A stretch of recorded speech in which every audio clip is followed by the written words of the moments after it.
Assalamu alaikum, my name is Babar and welcome back to NLP series episode 5। आज हम देखेंगे जो आज का हमारा टॉपिक है उसका नाम है ऐड की एस्टिमेशन। और आज हम देखेंगे डिफरेंट जो हम लोगों ने इससे पहले कॉन्सेप्ट्स पढ़े थे। ऐड वन एस्टिमेशन पढ़ा था, बाईग्राम प्रोबेबिलिटीज़ पढ़ी थी, और उसके अंदर उनको कंपेयर भी करेंगे और देखेंगे कि उससे हम क्या चीज़ नहीं निकाल सकते हैं, और फार्मूलाज भी अप्लाई करके देखेंगे।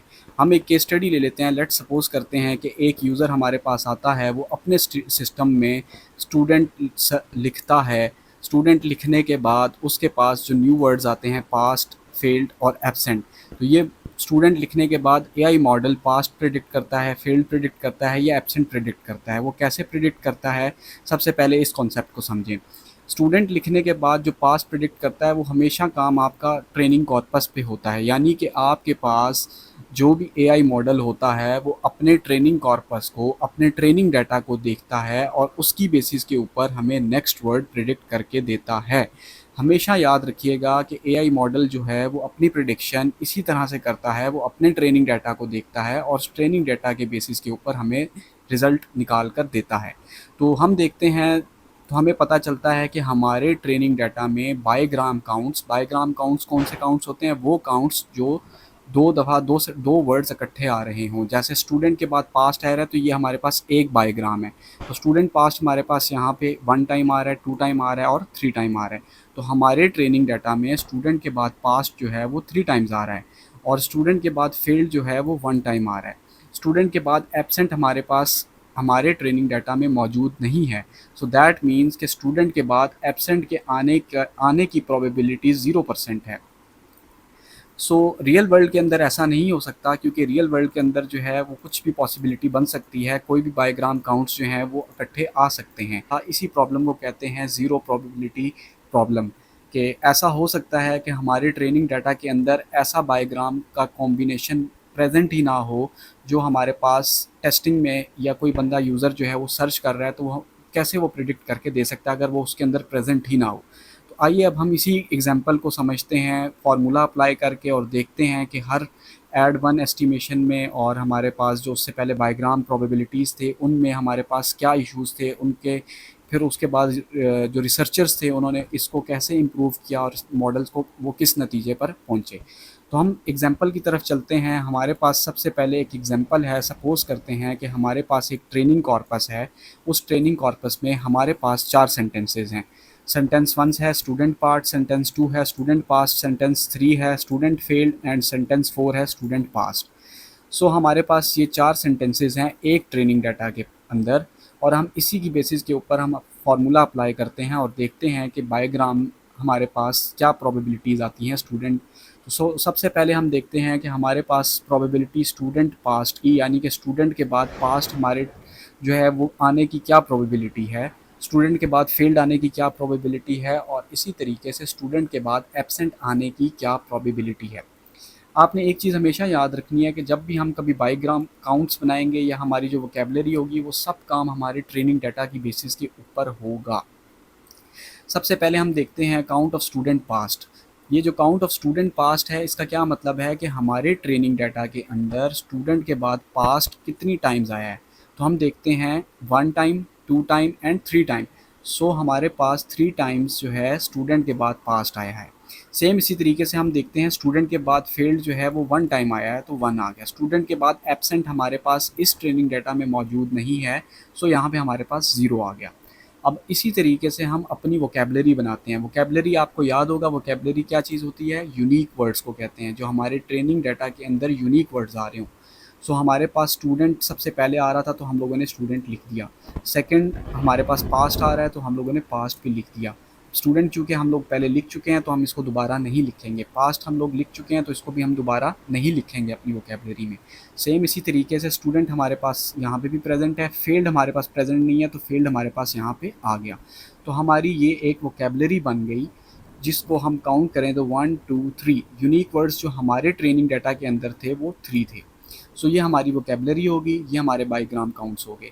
अब आपने हमेशा एक चीज़ याद रखनी है कि जो भी हम कोई फार्मूला लगाते हैं या जो भी हमारा कोई एआई मॉडल हमें प्रिडिक्ट करके देता है वो हमेशा हमारे ट्रेनिंग डाटा के ऊपर प्रिडिक्ट करके देता है।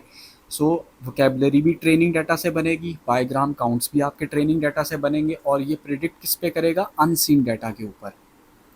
अब चलते हैं हम इसकी एग्जांपल की तरफ और देखते हैं कि इस एग्जांपल से हमें क्या पता चलता है। सबसे पहले हम लोग जो है वो बायोग्राम जो है विदाउट स्मूथिंग लगा के देखते हैं। जो हमारे पास फार्मूला था, probability of W I given W I minus one, count of W I minus one, W I and count of W I minus one.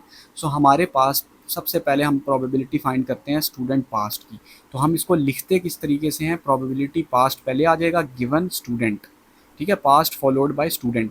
तो हम इसके ऊपर जो फार्मूला लगाते हैं तो हमारे पास आता है count of student past divided by count of student. So अगर हम यहाँ पे देखते हैं, इस ट्रेनिंग डाटा में देखते हैं, तो हमें पता चलता है कि स्टूडेंट पास्ट जो है हमारे पास इस ट्रेनिंग डाटा में कितनी दफ़ा आया है, 3 टाइम्स आया है। तो यहाँ पे हमारे पास 3 आ गया, divided by count of W I minus one. तो count of W I minus one हमारे पास क्या है, स्टूडेंट। तो हमारे ट्रेनिंग डाटा में स्टूडेंट 1 2 3 4 टाइम्स आया, 3 डिवाइडेड बाय 4। तो ये प्रोबेबिलिटी हमारे पास 0.75 आई। ये हमें ये बताती है कि हमारे जो डाटा ट्रेनिंग डाटा के हिसाब से स्टूडेंट के बाद पास्ट आने की प्रोबेबिलिटी 75% है। सेम इसी तरीके से हम अपने ट्रेनिंग डाटा के ऊपर जब स्टूडेंट फेल लगाते हैं तो हमारे पास इसकी प्रोबेबिलिटी आती है 0.25। और स्टूडेंट एब्सेंट की प्रोबेबिलिटी जो है वो, क्योंकि हमारे ट्रेनिंग डाटा में स्टूडेंट एब्सेंट कहीं पर भी बायोग्राम में प्रेजेंट नहीं है, स्टूडेंट के बाद एब्सेंट कहीं पर भी नहीं आया, तो इसकी प्रोबेबिलिटी ज़ीरो होगी। आपने एक चीज़ याद रखनी है कि हमारे ट्रेनिंग डाटा के अंदर जब हम सारों की प्रोबेबिलिटीज़ निकाल लेते हैं उनका सम हमेशा 1 के इक्वल आएगा। अब हमें यहाँ से एक चीज़ पता चली, वो ये चीज़ पता चली कि इस प्रॉब्लम के अंदर अगर हम स्मूथिंग नहीं अप्लाई करते तो क्या होता है कि ऐसा सिचुएशन, ऐसा केस बन सकता है कि कोई ऐसा हमारे पास टेस्टिंग सेंटेंस आ जाए या कोई ऐसा यूज़र जो है वो सर्च करे जो हमारे ट्रेनिंग डाटा के अंदर प्रेजेंट ना हो, तो उसकी प्रोबेबिलिटी ज़ीरो आ सकती है, जबकि रियल वर्ल्ड के अंदर ऐसा नहीं होता। रियल वर्ल्ड में कोई भी कॉम्बिनेशन के 2 वर्ड्स इकट्ठे आ सकते हैं। सो इस चीज़ को देखते हुए रिसर्चर्स मूव हुए एड वन स्मूथिंग की तरफ। कि रियल वर्ल्ड में ऐसे केसेस आ सकते हैं कि 2 ऐसे वर्ड सामने सामने आ सकते हैं जो हमारे ट्रेनिंग डाटा के अंदर प्रेजेंट ना हो। तो उन्होंने इस प्रॉब्लम को हल करने के लिए एक नया फार्मूला ईजाद किया, जिसमें उन्होंने क्या किया, उन्होंने +1 जो है सबको दे दिया और वोकेबलरी +v जो है ऐड करके डिनोमिनेटर में डिवाइड कर दी। अब इसकी वजह से क्या होता है, अब इसी एग्जांपल को हम सॉल्व करते हैं इस फार्मूले के थ्रू और देखते हैं कि उसकी वजह से क्या फ़र्क पड़ता है। अब हम देखते हैं कि स्टूडेंट पास्ट के ऊपर हम यही फार्मूला अप्लाई करते हैं। जब count of W I comma W I जो था वो हमारे पास 3 था, तो वो वैसे ही 3 आ गया। हम लोगों ने इसमें +1 ऐड किया और 4 के साथ +3 वोकेबलरी के पूरे साइज़ को डिवाइड कर दिया। जब हमने देखा तो हमारे पास रिज़ल्ट आया 0.57। सेम इसी तरीके से स्टूडेंट फील्ड के ऊपर जब ये फार्मूला अप्लाई किया तो हमारे पास आंसर आया 0.29, और स्टूडेंट एब्सेंट के बाद जो हमारे पास आंसर आया वो 0.14 आया। सो हमें यहाँ से पता चला कि जो हमारे ट्रेनिंग डाटा के अंदर बाईग्राम कॉम्बिनेशन प्रेजेंट नहीं था, उसने उसकी प्रोबेबिलिटी को ज़ीरो नहीं किया, बल्कि उसने उसको कुछ प्रोबेबिलिटी असाइन की। अब यहाँ पे एक सबसे इम्पॉर्टेंट क्वेश्चन जो है वो बनता है कि ये जो प्रोबेबिलिटी 0.14 हमारे पास आई, ये कहाँ से आई, ये प्रोबेबिलिटी किसने इसको दी।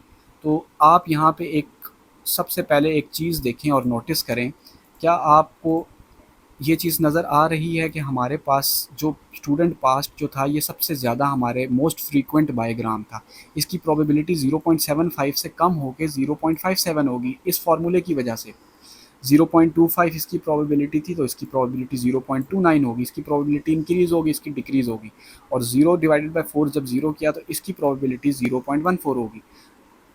तो हमें पता चला कि जो हमारे फार्मूला जो है इसने बेसिकली जो इसको प्रोबेबिलिटी दी 0.14, वो बेसिकली इसकी प्रोबेबिलिटी में से निकाल कर दी। तो हमें ये चीज़ पता चली कि यहाँ पे तो हमारी जो हम प्रोबेबिलिटीज़ हैं उसमें तो गड़बड़ आ गई। अब एक केस और भी आ सकता है, वो केस ये है कि अब आप एक चीज़ नोटिस करें, जो हमारा फार्मूला है इसके अंदर वोकेबलरी जो है वो हम लोगों ने डिनोमिनेटर में ऐड करके डिवाइड की हुई है। अभी तो हमारा वोकेबलरी का साइज़ छोटा है, लेकिन रियल यूज़ केसेस के अंदर वोकेबलरी का साइज़ बहुत बड़ा होता है, लाइक 50,000 हो सकता है, 60,000 हो सकता है, ये भी बल्कि छोटा बता रहा हूँ आपको, बल्कि बिलियंस में जा सकता है। तो अगर वो नंबर हम इसमें डिवाइड करें वोकेबलरी में ऐड करके, तो हमारी सारी प्रोबेबिलिटीज़ ख़राब हो जाएंगी, जिसकी वजह से आपका रिज़ल्ट जो है वो ठीक नहीं आ सकता। सो हमारे पास एक चीज़ तो एड वन स्मूथिंग में आ गई कि आपने हर किसी की प्रोबेबिलिटी में वन ऐड करना है और नीचे वोकेबलरी से डिवाइड करना है। तो यहाँ पे भी इस कॉन्सेप्ट को कहते हैं ओवर स्मूथिंग। इसकी वजह से हमारे रिजल्ट्स ख़राब होते हैं, इसकी वजह से ओवर स्मूथिंग हो जाती है। तो रिसर्चर्स ने कहा कि यार ये भी एक जो है कोई अच्छा और एक ऑथेंटिक हमारे पास सोल्यूशन नहीं है, तो हम क्यों ना ऐसा करें कि जो वन आ रहा है इसको हम खुद, जो हम लोग प्रोबेबिलिटीज़ दे रहे हैं, वन जो दे रहे हैं, इसको हम क्यों ना किसी ऐसे नंबर से कर लें जो 0 और 1 के दरमियान में आता हो। तो यहाँ से इंट्रोड्यूस हुआ कॉन्सेप्ट ऐड के स्मूथिंग का। अब उन्होंने क्या किया, उन्होंने के की उसमें उस इसी फार्मूले को उन्होंने थोड़ा सा चेंज कर दिया। वो फार्मूला क्या चेंज किया कि जहाँ पे पहले +1 आ रहा था, यहाँ पे इन्होंने प्लस के कर दिया और डिनोमिनेटर में के को वी के साथ मल्टीप्लाई कर दिया। अब इसकी वजह से दो चीज़ें सॉल्व होगी। एक तो ये हो गया कि के की वैल्यू आप कुछ भी रख सकते हैं, ठीक है, 0 से 1 के दरमियान में, और जब आप वोकेबलरी को मल्टीप्लाई करते हैं के से, लेट सपोज आप के की वैल्यू 0.5 रखते हैं, तो वोकेबलरी का साइज़ हाफ हो जाएगा। इसकी वजह से आपके रिजल्ट्स कुछ बेहतर आएंगे।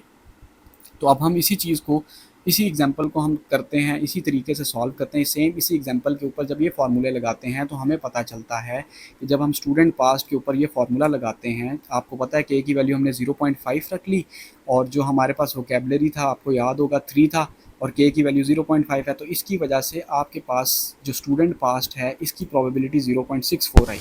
तो हम लोग अगर इसके साथ इसको कंपेयर करें तो जो हमारे पास एड वन में आ रही थी वो 0.57 आ रही थी, यानी कि वो 0.75 से बहुत ज़्यादा ड्रॉप हो गई थी। लेकिन जब हम लोगों ने के की वैल्यू को कम किया तो हमने देखा कि हमारे पास जो ओरिजिनल वैल्यू थी, जिस तरह हमारे पास ओरिजिनल 0.75 आ रहा था, वो उसके करीब करीब आ गई। यानी कि के की वैल्यू को कम करने से जो मोस्ट फ्रीक्वेंट बाईग्राम है उसकी प्रोबेबिलिटी इंक्रीज़ हुई। सेम इसी तरीके से स्टूडेंट फील्ड की प्रोबेबिलिटी 0.27 आई, जो हमारे ओरिजिनल रिजल्ट्स के काफ़ी करीब आ रही थी।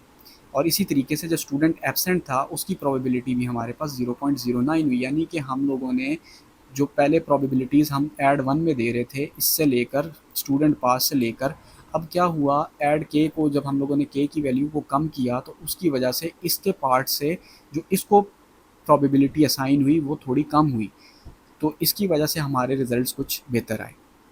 अब हम इसी तरीके से, अब आप लोगों के लिए काम है वो ये है कि आप लोगों ने के को 0.1 रख के देखना है और कंपेयर करना है इसके साथ कि के की वैल्यू को जब आप और कम करते हैं तो आपके पास क्या रिज़ल्ट आते हैं। तो मैं आपको इसका एक बेसिकली डायरेक्ट जो है वो उसकी कंपैरिजन की तरफ लेके चलता हूँ और देखते हैं क्या आता है। कंपैरिजन में मैंने आपको आसान अल्फाजों में समझाता हूँ कि मैंने सबसे ज़्यादा जो मोस्ट फ्रीक्वेंट हमारे ट्रेनिंग के अंदर बायोग्राम काउंट्स आ रहे थे मैंने उनको ले लिया, और एक वो केस ले लिया जो हमारे ट्रेनिंग डाटा के अंदर बायोग्राम काउंट नहीं था। अब हम देखते हैं कि इसकी वजह से क्या फ़र्क पड़ता है। सबसे पहले हम लोगों ने विदाउट स्मूथिंग बायोग्राम का सिंपल फार्मूला लगाया, तो हमारे पास जो मोस्ट फ्रीक्वेंट वर्ड था स्टूडेंट के बाद जो पास्ट आ रहा था उसकी प्रोबेबिलिटी 75% थी। ऐड वन लगाने की वजह से उसकी प्रोबेबिलिटी कम हुई। फिर जब हम लोगों ने के की वैल्यू को कम किया तो उसकी वजह से हमारी प्रोबेबिलिटी इंक्रीज़ हुई as compare to add one.